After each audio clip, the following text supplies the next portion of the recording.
السلام علیکم ورحمۃ اللہ تعالیٰ وبرکاتہ۔ امید کرتا ہوں کہ آپ سب لوگ تمامی دیکھنے والے خیریت سے ہوں گے۔ اللہ آپ سب کو سلامت رکھے۔ آج ایک اہم فکر کے تحت اور ایک اہم فکر کو لے کر میں آپ کے درمیان میں آیا ہوں۔ ملک میں کرونا وائرس کو لے کر بہت نازک حالات الیکٹرانک اور پرنٹ میڈیا کے ذریعے ہم لوگ دیکھ رہے ہیں۔ آئے دن کوئی بھی خبر کرونا وائرس کے تعلق سے فکر والی اور بے چین کر دینے والی ہی نظر آ رہی ہے، مگر ملک کے حالات تو کتنے سنگین ہیں یہ تو ہم دیکھ رہے ہیں۔ جس مقصد کے لیے آج میں آپ کے درمیان آیا وہ میرے اپنے خود کے شہر کے لیے۔ وقت شہر شہدہ میں کرونا کے تعلق سے جو آنکڑے بتائے جا رہے ہیں اس میں 9 مریض کرونا کے متاثر پائے گئے ہیں، کو ہم کرونا پازیٹیو کہہ سکتے ہیں۔ تو 9 مریض کی تعداد ہمارے خود کے شہر کے اندر ہو جانا یہ فکر والی بات تو تھی ہی تھی۔ اس سے بڑی غم کی خبر یہ بھی ہمارے لیے ہے کہ انہی مریضوں کے اندر ایک نوجوان شخص کی موت بھی واقع ہمارے شہر میں ہوئی ہے۔ یہ موت ہم سب کے لیے بہت بڑا درس ہے کہ جو چیز ہم لاک ڈاؤن کے پہلے سے آپ کو سمجھاتے آ رہے تھے، اب وہ آنکڑے اس حد تک کے پہنچ چکے کہ ہر وہ شخص جو فی الوقت شہر میں موجود ہے اس نے بڑی سنجیدگی کے ساتھ میں سمجھنا چاہیے کہ یہ کتنا خطرناک وائرس اور کتنی بڑی بیماری ہے۔ بہت سارے علاقے شہر شہدہ کے اندر سیل کر دیے گئے ہیں، بلکہ کئی علاقوں کو ریڈ زون کے اندر تبدیل کر دیا گیا ہے۔ کچھ علاقے اس میں باقی بھی ہیں جہاں پر ابھی تک کہ اس کے اثرات کم ہیں، مگر چونکہ یہ بات پورے شہدے کے لیے ہے تو اگر ہم یہ سوچ لیں کہ یہ علاقے میں اس کی وبا کم ہے، وہ علاقے میں زیادہ ہے، یہ سمجھنا میں بہتر نہیں سمجھتا ہوں، بلکہ پورے شہر کو اس کی فکر لینے کی ضرورت ہے، چونکہ سب سے زیادہ پیشنٹ اور سب سے زیادہ مریض ہمارے شہر شہدہ کے اندر ان کی تعداد جو اب تک بتائی جا رہی ہے۔ اس کے اندر یہ چیز تو تھی کہ کئی لوگ متاثر ہیں، اور دوسری غم کی خبر یہ بھی ہے کہ کئی لوگ کوارنٹین کے اندر بھیجے جا چکے ہیں، اور کئی ایک پریوار وہاں پر اب بھی زندگی بسر کر رہے ہیں، اپنے گھر والوں سے دور، اپنے رشتہ داروں سے دور، تمام تر سہولیات سے دور۔ آج بھی کئی لوگ کوارنٹین کے اندر اپنے شب و روز کو بسر کر رہے ہیں۔ شہر کی عوام اتنی بڑی موت دیکھنے کے بعد اور اتنے زیادہ مریض دیکھنے کے بعد بھی اگر ہوش نہ سنبھالے تو یہ ہمارے لیے بہت ہی بدبختی کی علامت رہیں گی کہ ہماری طرح غفلت میں سونے والا شاید ہی کوئی دوسرا ہو۔ میں آپ کو بتا دوں کہ لاک ڈاؤن کئی دنوں سے شروع ہے، مگر جو تبدیلیاں ہمیں آنی چاہیے تھی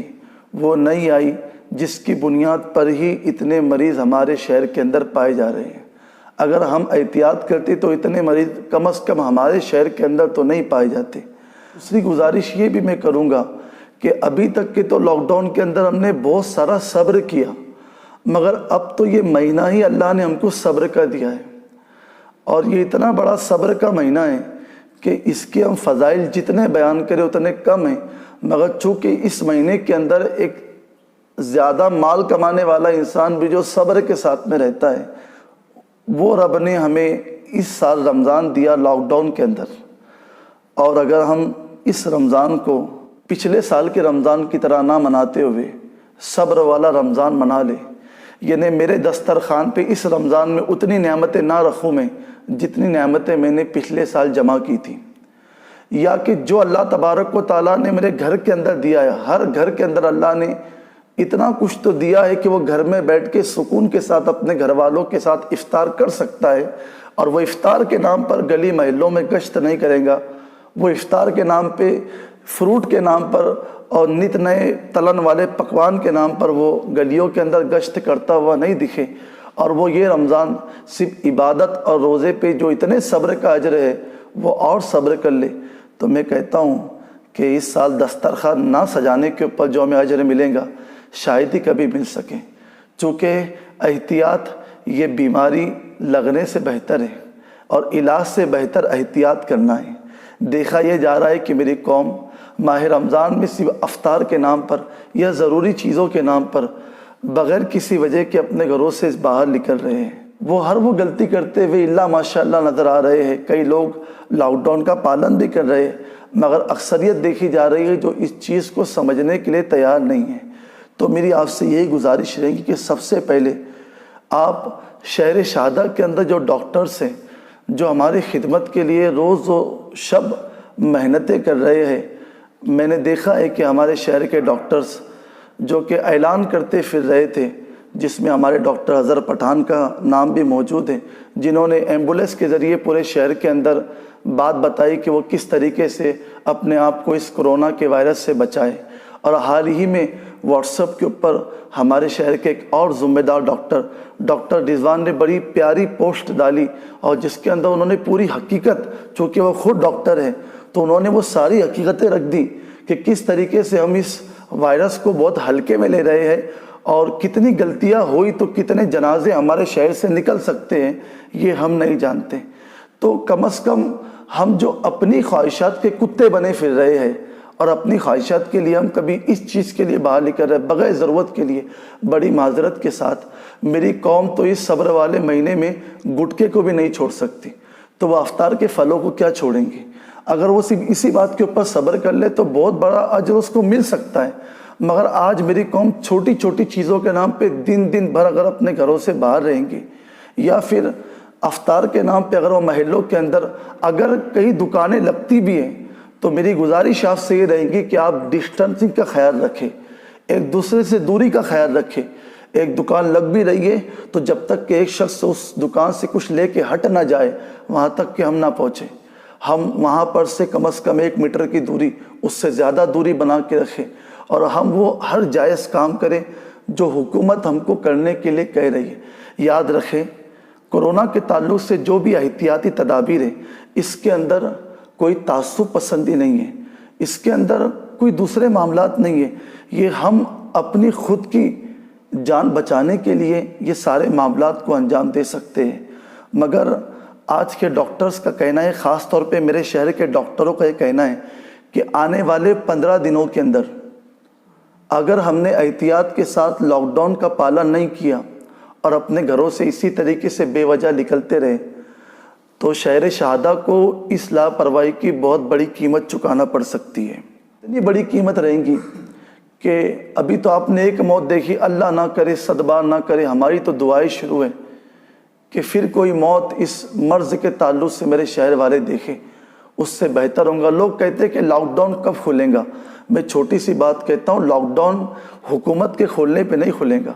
لاک ڈاؤن ہمارے احتیاط کرنے پہ کھلے گا۔ ہم جتنا احتیاط کریں گے اتنا لاک ڈاؤن کے دن کم ہوں گے، اور ہمارے شہر کے اندر اس وبا کے پھیلنے کے اثرات اور چانسز کم رہیں گے۔ ہم سمجھیں گے کہ ہم گلیوں کے اندر بیٹھے رہے۔ آج میری قوم کا حال یہ ہے کہ اگر اس کو ایک موبائل کے اندر 4G نیٹ مل گیا تو وہ کسی کے بھی گھر کے سامنے ٹولی بنا کے بیٹھ جائے گا، اور وہ اسی موبائل سے کبھی رمی کھیلتا ہے، کبھی وہ لوڈو کھیلتا ہے، کبھی وہ PUBG کھیلتا ہے، کبھی وہ کیرم کھیلتا ہے۔ میں کہتا ہوں کہ یہ مہینہ کہ ہمیں یہ گیمز کھیلنے کے لیے دیا گیا تھا، آن لائن رہ کر جو عیاشی کے بازار میری قوم آج گرم کر رہی ہے نا،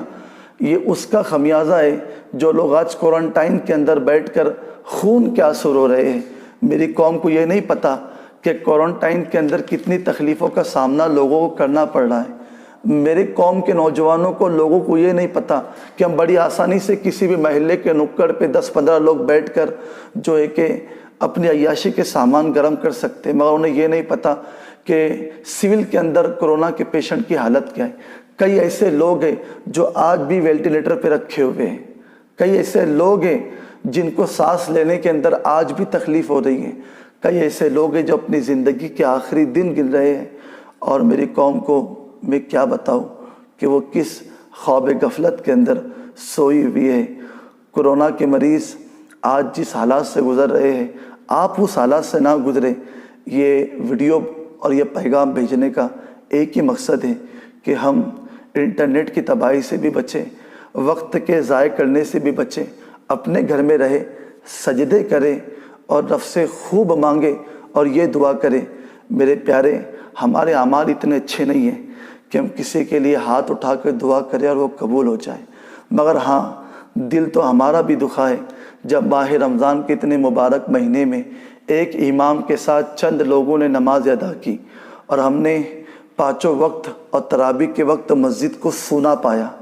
اس درد کا اندازہ میری قوم کا وہ نوجوان نہیں لگا سکتا جو لاک ڈاؤن کے اندر بھی بے نمازی بن کے بیٹھا ہے، جو لاک ڈاؤن کے اندر بھی روزے کو چھوڑ رہا ہے، جو لاک ڈاؤن کے اندر بھی گلیوں میں بیٹھ کے فلمیں دیکھ رہا ہے اور وہ گیم سے کھیل رہا ہے۔ وہ نوجوان اس بات کا اندازہ نہیں لگا سکتا۔ بس میری آپ سے ایک بہت مؤدبانہ اور مخلصانہ گزارش ہے کہ برائے مہربانی شہر شہادہ کو آنے والے دنوں میں تباہ و برباد ہونے سے بچا لے۔ آپ 15 دن کے لیے اپنے گھروں کے اندر اس طریقے کے قید ہو جائے کہ صرف میں جو ملے گا اس کے اوپر سحری کروں گا اور جو ملے گا اس کے اوپر افطار کروں گا۔ آپ کہیں گے حضرت یہ ہم سے کبھی ہو نہیں پایا۔ میں کہتا ہوں وہ عرب کے بڑے بڑے تاجدار جن کو اللہ نے دولتیں دی تھی، جب آقا کریم صلی اللہ تعالی علیہ وسلم شعب ابی طالب کے اندر جب حضور کو قید کیا گیا، ایک کھجور اگر کسی صحابی کے پاس آتی، جس کھجور کو چوس کے صحابہ سحری کرتے، اسی کھجور کو چوس کے صحابہ افطار بھی کیا کرتے تھے۔ ہم نے اسلام کے وہ دن بھی دیکھے ہیں، مگر آج ہمارے پیٹ کی بھوک نے ہمیں اس قدر عیاش کر دیا کہ ہمیں بھرے ہوئے دسترخوان جب تک کہ افطاری میں نہ دکھے ہمارا دل نہ بھرتا ہے۔ خدا کے لیے کبھی مختصر سحری اور مختصر افطار کر کے 2 آنسو امت کے لیے بہا کے دیکھو۔ خدا کرے کہ میرے شہر شہادہ کی تقدیر آپ لوگوں کے گھر میں دعا کرنے سے بدل جائے۔ میں دعا کرتا ہوں کہ اللہ تبارک و تعالیٰ میری قوم کے بوڑھے کو، جوان کو، میری قوم کی عورتوں کو صحیح سمجھ نصیب فرمائے۔ ہم تو دعا ہی کر رہے ہیں مسجدوں کے اندر آپ سب کے لیے رو رو کے۔ آپ بھی کبھی مصلی میں پہ بیٹھ کر ایک مرتبہ سجدے میں جا کر اپنے اعمال کا محاسبہ کر کے اپنے شہر شہادہ کے لیے کرونا جیسی بیماری کو دور کرنے کے لیے کبھی دعا کرے اور یہ بھی کہہ دیں کہ جا زندگی مدینے سے جھونکے ہوا کے لا، شاید حضور ہم سے خفا ہے منع کے لا، کچھ ہم بھی اپنا چہرہ باطن سوار لیں، بو بکر سے کچھ آئینے عشق و وفا کے لا، محروم کر دیا ہے ہمیں جس نگاہ نے عثمان سے وہ زاویے شرم و حیا کے لا، باطل سے دب رہی ہے پھر امت رسول کی، منظر ذرا حسین سے پھر کربلا کے لا، سجدوں میں گڑ گڑا کے محمد کے پاؤں پر جا اور جلد رحمت حق کو بلا کے لا، دنیا بہت ہی تنگ مسلمہ پہ ہو گئی، فاروق کے زمانے کا نقشہ اٹھا کے لا، اور کس منہ سے پیش ہوگا مظفر حضور حق، اس کو شہید اسوہ آقا بنا کے لا۔ دعا کروں گا کہ اللہ میرے اس شہر سے اس وبائی بیماری کو دور فرمائے۔ یہ پیغام میں آپ کے نام بڑی محبت سے بھیج رہا ہوں، اس امید کے ساتھ کہ آپ میری بات کو ضرور سمجھیں گے۔ فقیر قادری محمد عاقب رضوی، امام شاہی مسجد، مرکز شہادہ۔ السلام علیکم ورحمۃ اللہ تعالی وبرکاتہ۔